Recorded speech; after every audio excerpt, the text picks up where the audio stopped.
சோமசுந்தரர் மீனாட்சி கல்யாணம் கையிலையில் இருந்து ஊர்கோலம் நந்தி தேவன் தலைமையிலே தாளவாத்திய அரங்கேற்றம் மாப்பிள்ளை சுந்தரர் ஈசனுக்கு மேனி முழுதும் அலங்காரம்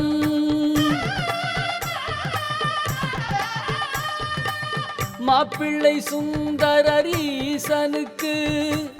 மேனி முழுதும் அலங்காரம் ஹரியும் பிரம்மனும் சேர்ந்தங்கு கையில் கங்கணம் பூட்டிடவே ஹரியும் பிரம்மனும் சேர்ந்தங்கு கையில் கங்கணம் பூட்டிடவே